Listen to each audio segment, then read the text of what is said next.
যদি আপনি নবীর চরিত্র জানেন তাহলে প্রত্যেক ব্যক্তির জীবন পরিবর্তন হবে। পৃথিবীর ইতিহাসে তো হাজার হাজার নেতা এসছেন, তাই না? কিন্তু এমন একজন মানুষ ছিলেন যার চরিত্র ছিল, আচ্ছা, এক কথায় বলতে গেলে অতুলনীয়। একটু ভেবে দেখুন, এমন একজন ব্যক্তিত্ব যার উপর তার কট্টর বিরোধীরাও মানে শত্রুরাও অগাধ বিশ্বাস রাখত। শুধু তাই না, এমন এক নেতা যিনি নিজের রক্ত ঝরানো শত্রুদেরও পরম মমতায় ক্ষমা করে দিয়েছিলেন, আর অন্যদিকে দরিদ্রতম সবচেয়ে অসহায় মানুষটির মুখেও হাসি ফুটিয়েছিলেন। হ্যাঁ, এই মানুষটি আমাদের প্রিয় নবী মোহাম্মদ সাল্লাল্লাহু আলাইহি ওয়াসাল্লাম। চলুন আজ আমরা সেই মহামানবের চরিত্রের অসাধারণ কিছু দিক জানার চেষ্টা করি। তো আজকের এই পর্যালোচনায় আমরা মূলত এই বিষয়গুলো নিয়েই কথা বলবো। চলুন শুরু করা যাক। প্রথমেই চলুন তার চরিত্রের একটা পরিচিতি জেনে নিই। এটা এমন এক চরিত্র যা এতটাই অনুকরণীয় ছিল যে স্বয়ং আল্লাহ তাআলা এর প্রশংসা করেছেন। দেখুন, এই স্লাইডে আমরা দেখতে পাচ্ছি তার চরিত্রের সেই চূড়ান্ত স্বীকৃতি যা সরাসরি এসেছে পবিত্র কোরআন থেকে। এর চেয়ে বড় কোনো সার্টিফিকেট বা প্রশংসাপত্র আর কি হতে পারে বলুন তো? আচ্ছা, এবার চলুন তার চরিত্রের একদম ভিত্তি বা ফাউন্ডেশনের দিকে নজর দিই। এমন এক গুণ যা কিনা নবুয়ত প্রাপ্তির অনেক আগে থেকেই তার সমাজে স্বীকৃত ছিল। তাকে ডাকা হতো আল আমিন বলে, মানে বিশ্বস্তজন।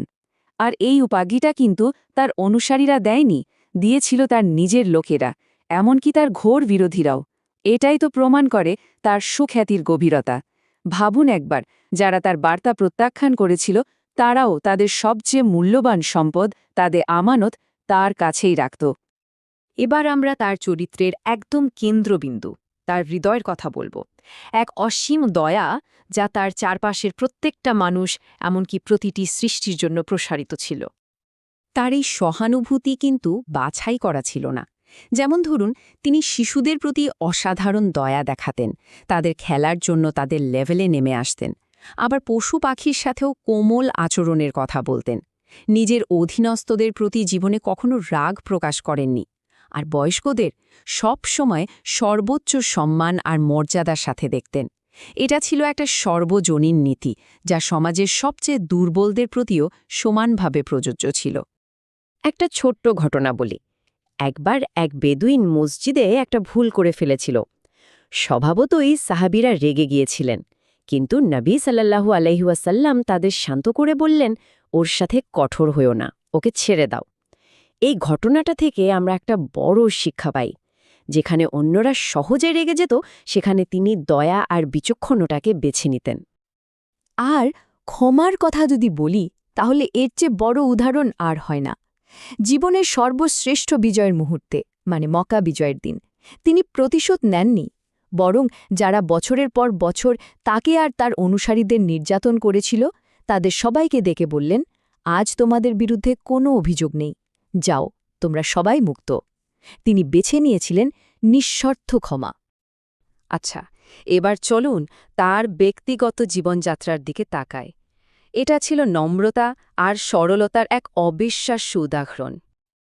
একবার ভাবুন তো, তিনি চাইলেই কিন্তু একটা রাজকীয় জীবন কাটাতে পারতেন। একদিকে একজন শাসকের জীবন যেমনটা হয়, প্রাসাদে থাকা, সেবকে পরিবেষ্টিত থাকা, জমকালো খাবার খাওয়া। আর অন্যদিকে দেখুন নবী সাল্লাল্লাহু আলাইহি ওয়াসাল্লামের জীবন। তিনি থাকতেন সাধারণ ঘরে, নিজের কাজ নিজে করতেন, মাটিতে বসে খেতেন, আর সকলের ডাকে সদয়ভাবে সাড়া দিতেন। ক্ষমতার একেবারে চূড়ায় থেকেও তিনি বেছে নিয়েছিলেন এই সাধারণ, সরল আর নম্র জীবন। এই পার্থক্যটাই তো অবিশ্বাস্য, তাই না? তো এখন প্রশ্ন হল, তার এই অসাধারণ ব্যক্তিগত গুণাবলী কিভাবে একটা ন্যায়পরায়ণ আর যত্নশীল সমাজের ভিত্তি স্থাপন করেছিল? চলুন সেটাই দেখা যাক। এই শিক্ষাটা দেখুন, সে ব্যক্তি ততক্ষণ পর্যন্ত সত্যিকারের বিশ্বাসী হতে পারে না যতক্ষণ না সে তার ভাইয়ের জন্য তাই পছন্দ করে যা সে নিজের জন্য করে। মানে সহানুভূতি বা এমপ্যাথিকেই তিনি বিশ্বাস আর সম্প্রদায়ের ভিত্তি হিসেবে স্থাপন করেছেন। বিষয়টা শুধু নিজেকে নিয়ে নয়, বরং নিজেকে ছাড়িয়ে অন্যের প্রতি প্রসারিত হওয়ার। শুধু বড় বড় কথাই নয়, তিনি কিন্তু রাগ নিয়ন্ত্রণের মতো দৈনন্দিন বিষয়ের জন্য খুব সহজ আর বাস্তবসম্মত কিছু পদ্ধতি বাতলে দিয়েছেন। যেমন দাঁড়িয়ে থাকলে বসে পড়া, এক গ্লাস পানি পান করা, আর না হলে একদম নীরব থাকা। কারণ তিনি জানতেন ধৈর্যই হল উত্তম চরিত্রের রক্ষাকবচ। আর পরিবারের ভেতরে তার আদর্শ ছিল একদম পরিষ্কার: দয়া, সম্মান এবং জীবনসঙ্গীর অনুভূতির মূল্যায়ন। তিনি বলতেন, তোমাদের মধ্যে সেই উত্তম যে তার স্ত্রীর কাছে উত্তম।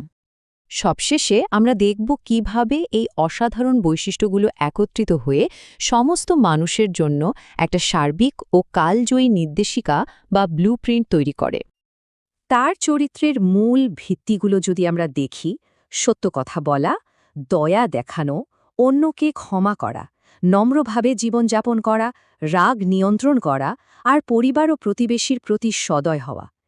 খেয়াল করে দেখুন, এগুলো কিন্তু শুধু কিছু নিয়ম কানুন নয়, বরং আমাদের সম্মিলিত মানবতার সেই মৌলিক স্তম্ভ, যা তিনি নিজের জীবনে পুরোপুরি ধারণ করেছিলেন।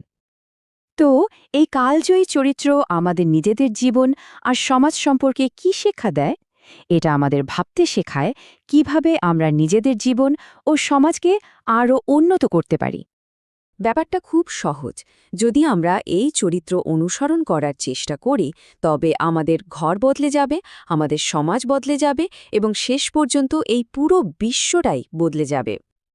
আল্লাহ যেন আমাদের সবাইকে নবী সাল্লাল্লাহু আলাইহি ওয়াসাল্লামের সুন্দর চরিত্র অনুসরণ করার তৌফিক দান করেন।